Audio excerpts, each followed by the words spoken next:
Now we'll go to one of the biggest topics in the European debate. The last years we've discussed the euro crisis, the euro crisis, the euro crisis again and again. Will the euro fail? Will it be destroyed by unresponsible Greeks, or austerity measures from Germany? Others will destroy the unity of the European Union. We'll have three good speakers here. Please join me for the roundtable. George Pagoulatos, Jesper Rangvid, professor at CBS, and Mikkel Høegh, chief economist of think tank EUROPA. George, you wrote parts of the new Pact for Europe. You have some contributions there, and this debate is, of course, one of the core pillars. The suggestions inside this, it's the enabling of the union. But please give us a short presentation of what is the biggest challenge we are facing right now, and how can we solve the crisis? Mm-hmm. Let me start from, is this working? Yeah.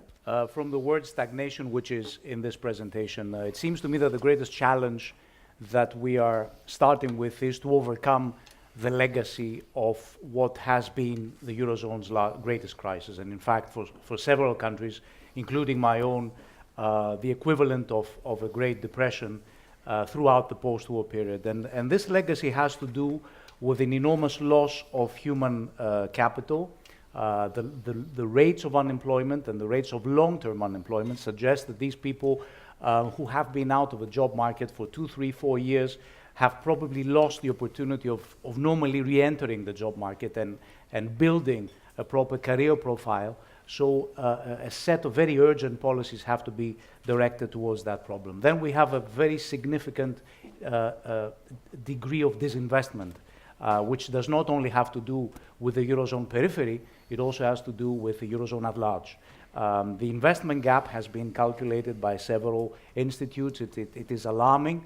By the way, it is also a problem in Germany, not just the countries of the periphery, as a result of fiscal consolidation, spending cuts, the credit crunch, and the extensive private sector deleveraging over the last few years. So these are issues that have to be addressed in order to prevent the economies, especially the economies of peripheries, settling into a low growth trajectory where high debt levels will be sustained, high austerity will be the result of that in order to contain the fiscal problem, and then that would lead to declining productivity, more stagnation, and so forth. This cycle of debt deflation has to be prevented, and we have today a very conducive environment with regard to monetary policy that we did not have in the previous years in terms of quantitative easing. But this is a conjuncture that we have to take advantage of now, because it might not be in place 2 years from now.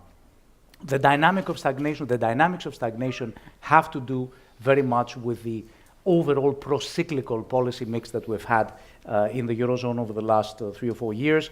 The Eurozone has reacted to the crisis without any ability to rely on counter-cyclical instruments, without any ability to employ macroeconomically important stimulus, in order, of course, not to substitute for the adjustment which is necessary and inevitable to take place in the south of the Eurozone, but in order to be able to offset the implications of this adjustment. So my country, for example, has done the largest fiscal consolidation that has ever been attempted, and we run the numbers on an average yearly basis in terms of primary budget deficit reduction, starting from 10.5 last year closed in surplus. We've never seen that in any developed country, especially at a time when the economy was shrinking at a cumulative rate of 25%. And clearly these two things are correlated. But at the same time, the Eurozone was applying a policy whereby the economies that had more fiscal space were not accommodating. So we had an overall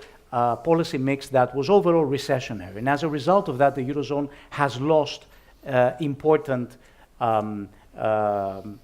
output over the last few years. And if you compare the cumulative growth in the Eurozone with that in the rest of the European Union or with the US, you find a very important lag in terms of growth. So we need more the ability to rely on counter-cyclical instruments. We've had the the monetary transmission mechanism not being able to work over the previous years, credit costs, capital costs remain very high for the economies of the periphery, which led them to a vicious cycle of procyclical policies that accentuated recession. Now, at the time when the peripheral economies continue to apply far-reaching structural reforms, and this is the basic precondition, as I said before in the previous panel, of anything, of any policy at the Eurozone level, that we have to do our homework at the national level, apply very important structural reforms in order to raise the potential growth and to enhance productivity. At that time, we also have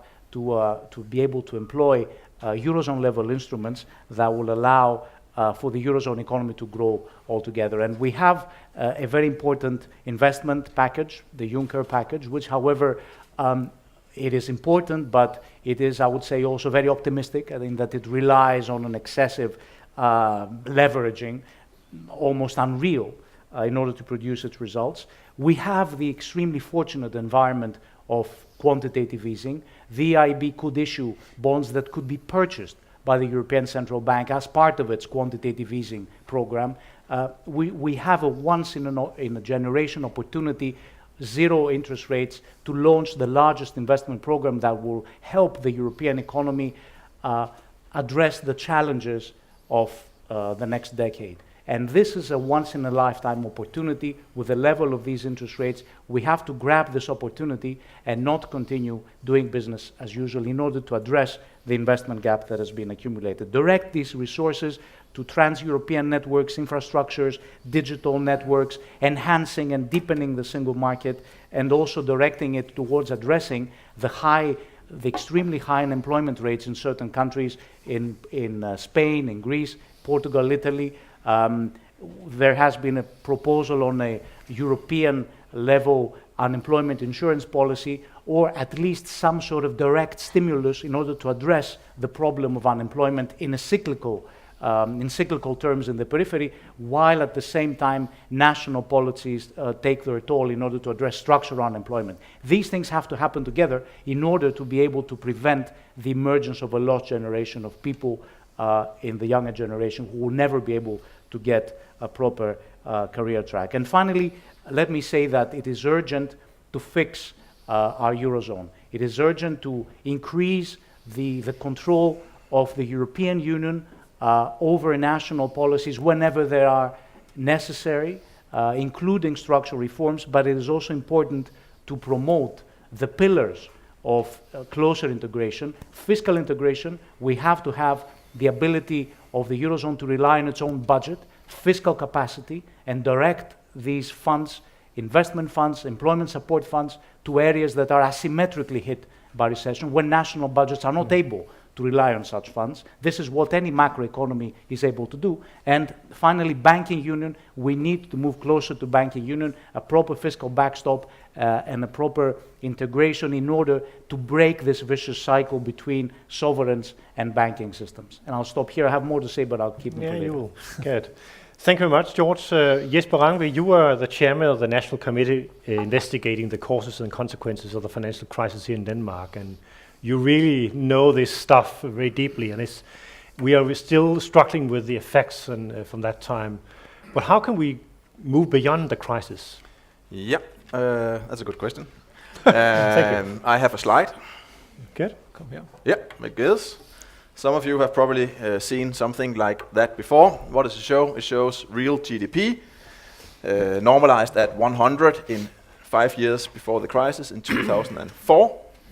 And I have the US, I have the Eurozone, and I have Denmark, just to kind of show where we are as well, which is certainly also sad. But I will not talk so much about, or not talk at all about Denmark, it's just to show the comparison. What's the point?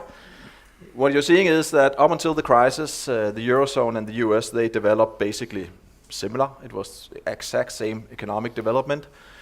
Both the Eurozone and the US was hit by the crisis, and they were more or less hit equally hard, so to say, in terms of reduction in GDP. And then you see the first couple of years after the crisis, they also developed more or less equally. But what then happened is quite obvious, is that as of 2011, the US economy has diverged clearly from the Eurozone economy and from the Danish economy, by the way, but from the Eurozone economy in a, for us, rather not so funny way. Why is that? Can we learn something from that? I think there are 4 reasons for why we have seen a different development in the US compared to the development in the Eurozone and, for that matter, Denmark. First, the US much earlier relied much more on very expansionary fiscal policy. Second, the US much earlier relied heavily on very expansionary monetary policy. Third, much earlier the US, they recapitalized their banking sector heavily compared to the Europe's, and in general, the US economy is more, what would you call it, competitive, it's more flexible, and so on. So I think these are key lessons that we can take out of this, that they have much more addressed the causes of the crisis and try to address it via monetary policy, fiscal policy, and financial policy, if you call it like that, recapitalizing banks and fixing their banking system. So where are we now in Europe? Where are we on these 4 different dimensions: monetary policy, fiscal policy, recapitalization of banks, and structural reforms, if you want? Yeah, on monetary policy, we have finally started, I mean the Eurozone, I mean the ECB, have finally started doing quantitative easing, started that 2 months ago, and the quantitative easing program is more expansionary than the quantitative easing program in the US. So on that one, you can say, finally, I would say it's probably 4 or 5 years too late, but finally we have started doing that in the Eurozone. We can say, click on that, we are doing that now. Fiscal policy, there's no question that, and I think we will address that later on, so I'll not talk so much about it now, but hopefully we can talk about that later, austerity and so on, that our fiscal policy was not as expansionary as the US, but it was expansionary. The big thing in Europe is, of course, the divergence across the geographical zones, that some countries, they could not do expansionary fiscal policies whereas others could, and hopefully we can address that. Third point, that was the banking system, right? Did we have a crisis? Yeah, we had a financial crisis, so probably something to do with the financial sector. The US, they relatively fast recapitalized their banking sector, so they were doing relatively fast something aggressively about it. The Eurozone has very slowly and has been very reluctant to recapitalize the banking system. And given that the problems we are facing to a large extent started with problems in the financial sector, it seems to be an important thing. How are we doing on banks now at the moment? Yes, we have a banking union, and we can also return to that a little bit later and talk about that. That's also a long discussion. Yes, I think we should join on all that. But basically, I think that we are still having problems with banks in Europe. Banks are reasonably capitalized at the moment, but if actually the economy starts growing a little bit in Europe, which we all obviously cross fingers for, then I'm not sure that banks actually are capitalized enough to actually support that growth. So we have an issue there to address. And then finally, what about structural reforms? If we have done a lot in Europe, but I still think there are still things that could be done. If you look at these different statistics where you measure how easy is it to conduct business around the world. The World Bank, they have a very famous survey where they collect these, and you see nobody from Italy, nope. They are still around 60 in the world. A G7 country is still around 60 in the world, and so it seems, I think it's fair to say, that there are probably still areas where you could address certain issues in order to get the European economy, or some of the European economies, more competitive. Okay, thank you very much. And Mikkel Høegh? Yeah, I think it's very important to remember that maybe the European economy has been challenged, very much challenged. We are now in a period of recovery. And actually there is growth in Europe. The worst is back us. And what you can say, the agenda has changed a little. Of course, these challenges, as Jesper's figure shows, is that we has to be very careful to compare the European Union with the US. It always happened. It's very interesting. Somebody at Politiken told me that when we do this kind of histories, we sell a lot of newspapers. But I think it's very hard to compare the European Union with the US, because the US economy is much more flexible than the European economy. So I think we should be careful there. And what can we learn about that? We can learn that we didn't do our homework in the good times. We didn't do all these structural reforms that we need to do. The national parliaments didn't deliver in good times. And now they have to make structural reforms in bad times. And when you do make reforms in bad times, it hits harder. And that's why the European economy is not growing that well.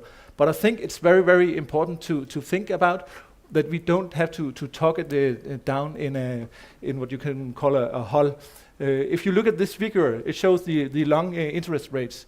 You can see before we have the euro, it was quite normal that some of the countries we call the problem countries had high interest rates. Then they got the euro, and everybody had German interest rates. Then they got the crisis, and we got back to normal, I will say. And after some period with the crisis, you can see that financial markets, they actually agree on this, that the European economy is coming now. The interest rates are going to be matched together again at a German level. It's only Greece who is different. The Greece was on what you can say a journey down to the German interest rates. But then we got this problem last year, and the problems which we are dealing with now, and the interest rates are going up again.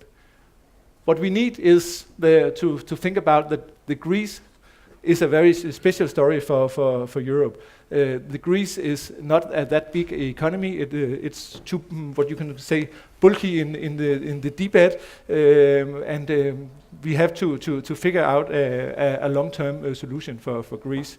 And what should it be? It should be structural reforms, as we have seen, because before we got these problems last year, the Greece economy actually was in recovery. The figures were good. We can see growth. There was expectations about surpluses and so on. So the Greece economy was actually doing well, and all these good figures were going dashed away because of these political problems. And I think we have to remember, today it's 36 years ago that Greece actually joined the European Union. And they should be in the European Union. We should help them to come to a recovery. And then we need to how interesting. We need to make reforms, and we can make reforms like we do in Denmark. The flexicurity model is very famous. We could think about that, and maybe we could make reforms with sticks and carrots. If we do that, it will be easier to implement them even in bad times. Then if we look at the whole Europe, we have to think about that the automatic stabilizers do not has worked that well. We need investment, as have been talked about, but we also have to think about that in Europe we don't have a supranational fiscal unity. So the national parliaments has to deliver one by one. And we cannot say to countries which have the economy to invest, you need to invest because other countries need to invest. The EU doesn't have power to that. The German actually invest too little, but it's the Germans' choice. So we need to think about that. And if the EU hasn't a larger budget, the easy answer here was so let's make a political union, let's make a fiscal union, but it's very hard political to do that. Then I will say that we talked about these quantitative easing. And I think it's good. It's maybe what Europe need, but we also have to think about that it's a big risk for Europe to do this.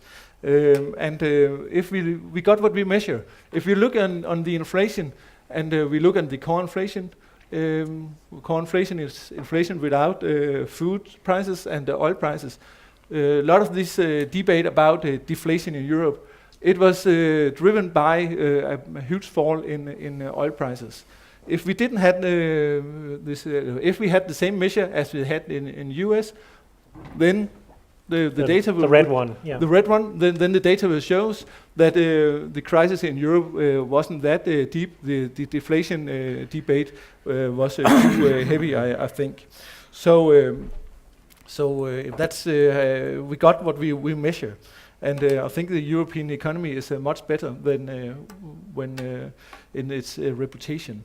And the last point I have is that when we look on the different European countries, here by standard deviation in BNP and the standard deviation in unemployment, we can see that the differences in the European economies has been larger over the coming So the years. red one is unemployment. Yes. Yeah.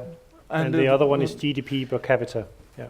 Yeah, and the differences have been larger, and that's what we have to think about, because it's good for a monetary union to have a homogeneous development in the economy. We didn't have that. How can we have that? We could maybe make a transfer union. I don't think that's the solution. Social union, even better. We could invest in education. It will take long times before we got the growth. We could invest in infrastructure. I think that's a bit a good idea. But we have to think about that the European countries have a very high debt, and we do not have all that money to use on fiscal policy. So I think. So to conclude, yeah, I think we have to make reforms. We can show the works. The countries with the highest growth in the European Union is Spain, Ireland, Portugal. So these countries, crisis countries, have high growth. The growth is coming, and we could invest more. Yes, but we don't have that money to invest more. Maybe we can use structural funds and so on better. But I think.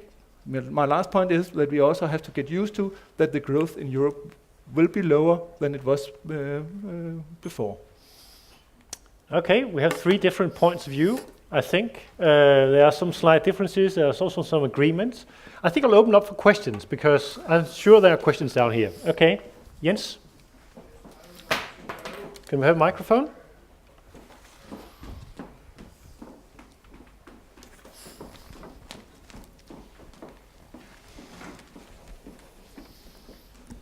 I would like to know how we can be assured that increased taxes will be collected.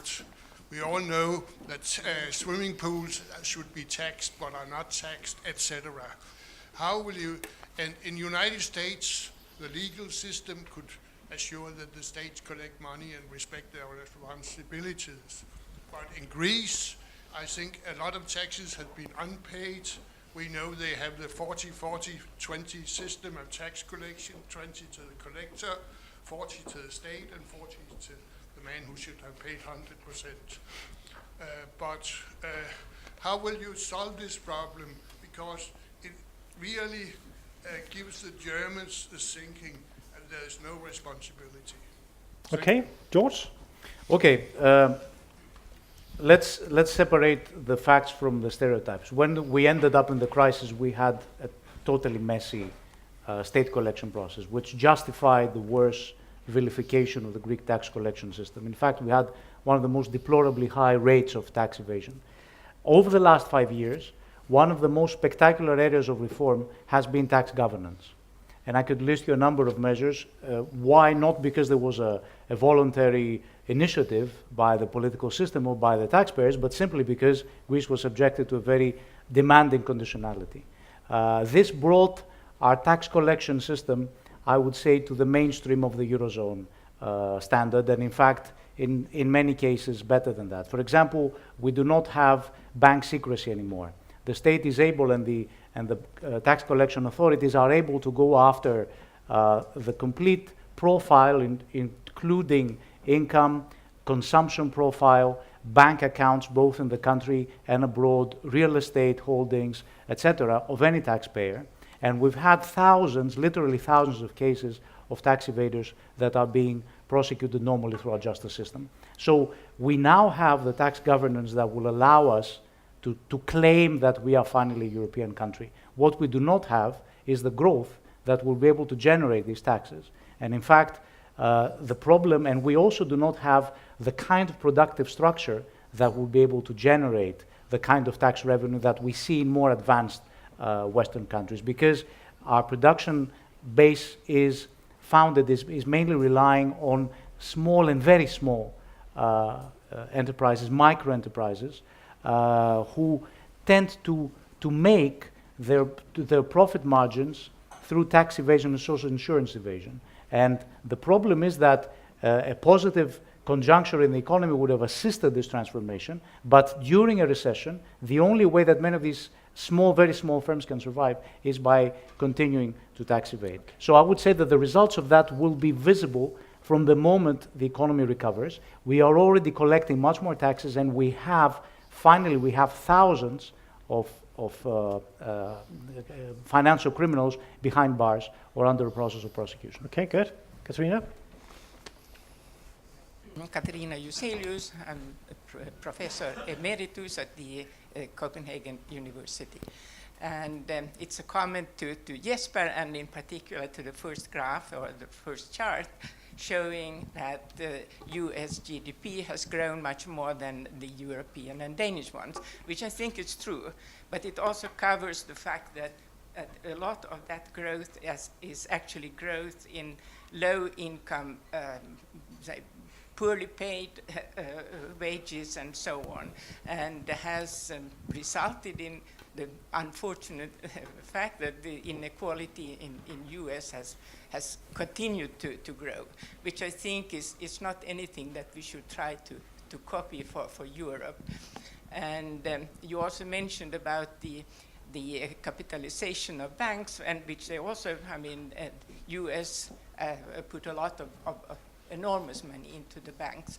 And but I heard the other day was a speech by Senator Elizabeth Warren that in spite of that there are, and the number was I think something like 6 or 7 big banks that are on the verge of bankruptcy. And then they still have there is still the possibility that if they go bust, I mean, it will again lead to a new, possibly worldwide crisis. So things are not so rosy, even if it looks so, looking at the GDP. Jesper, what is your comment? Yeah, no. As I mean, obviously there's no question that inequality is one of the big themes in the world. There's no doubt at all about that. And I also think, I mean, it's very difficult to say, as you also of course know, what's the right level of inequality, as I mean, when we compare inequality versus opportunities of starting business and be rewarded for that and so on.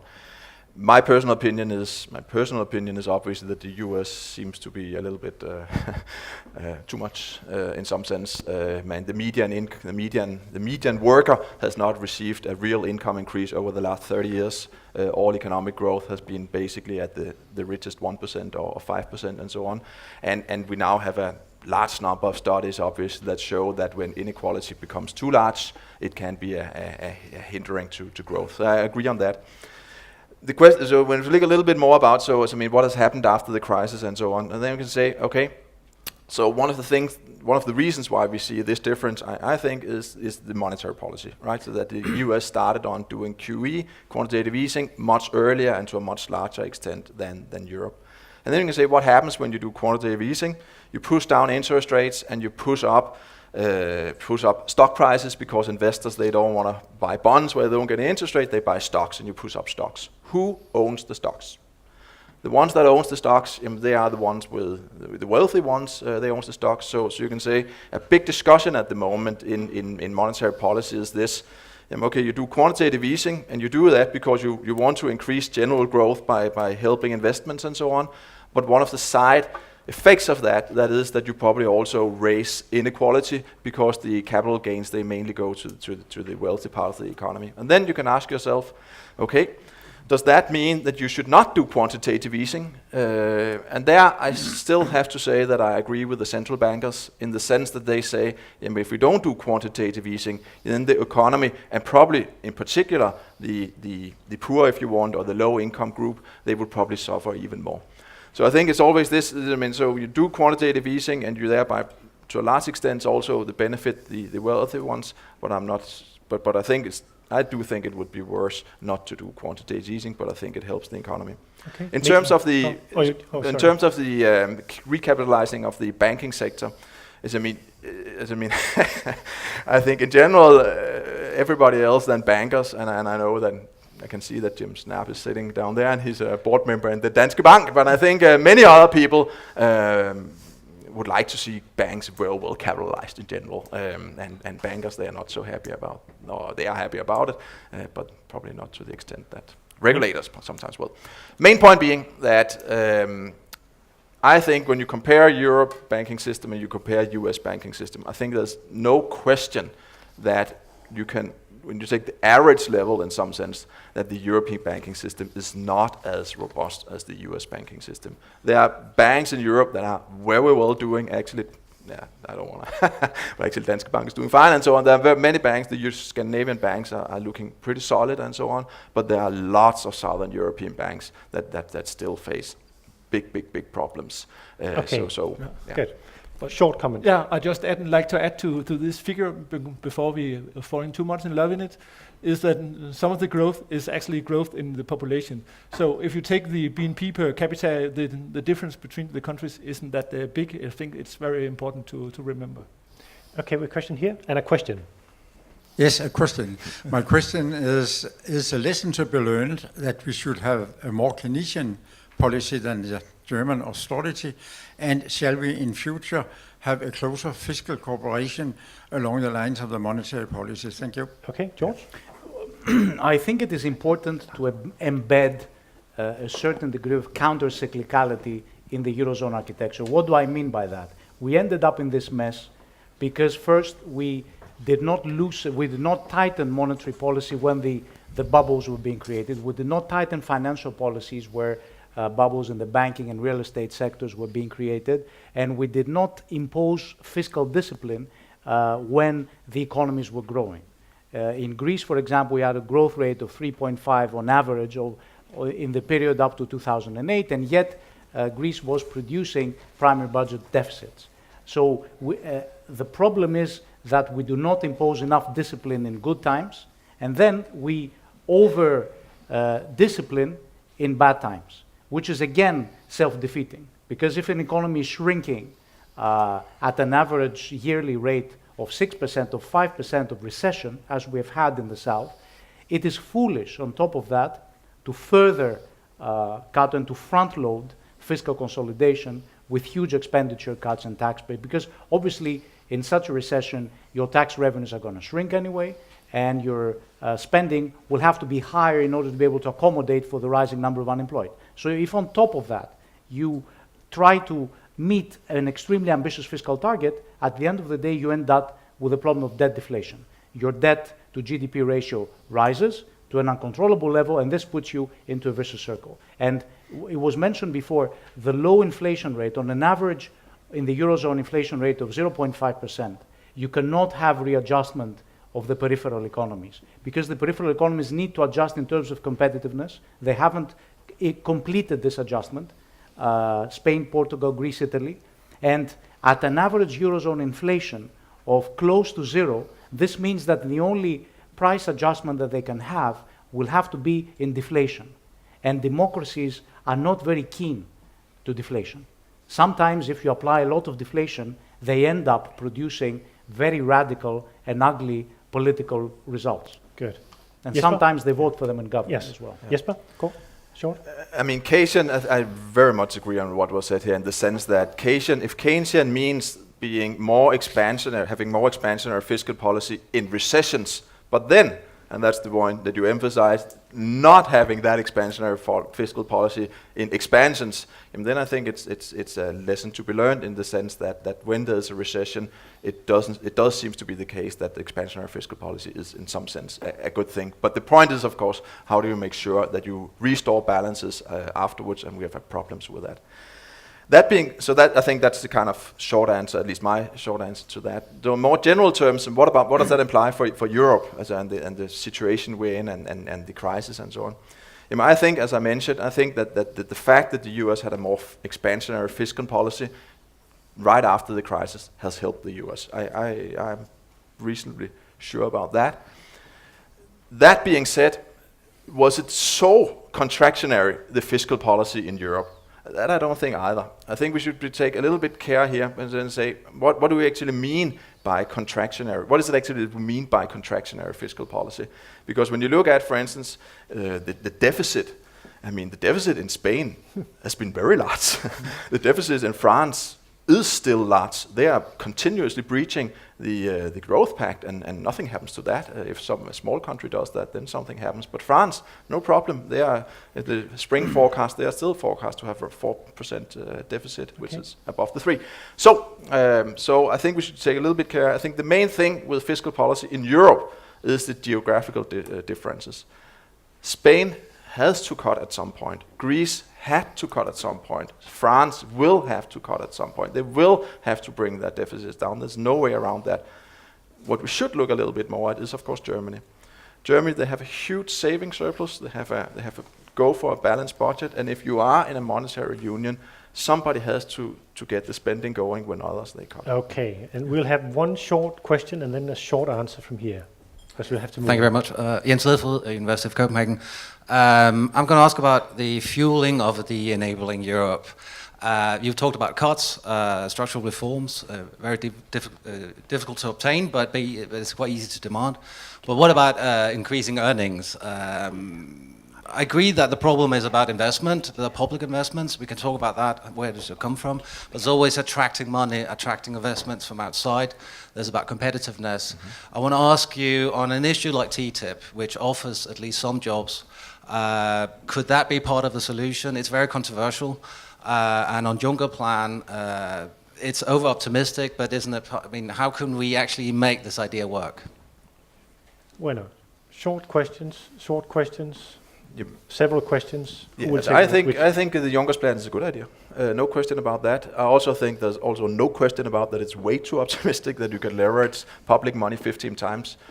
They say that they know that from historical experience. I'm not sure, or where do they know that? I've not seen that before. But that you try to identify projects where that if the public money can take parts of the risk and you can get a better risk sharing, and thereby you can actually facilitate investments. I think that's a good idea. Mikkel, do you want to comment? Yeah, I think the problem here, I agree, it's a good idea. The problem is, as Jesper says, it's unknown, it's unproven. We have not tried this before, and I think that that's too little money in it if you want to have these growth effects that we mentioned. Then I think that it could be very good for the European economy to be a part of TTIP. It can tear down barriers on the internal market. We could have a more competitive economy by that way, and that could be a solution in long term. The problem here is that it takes long time before it works.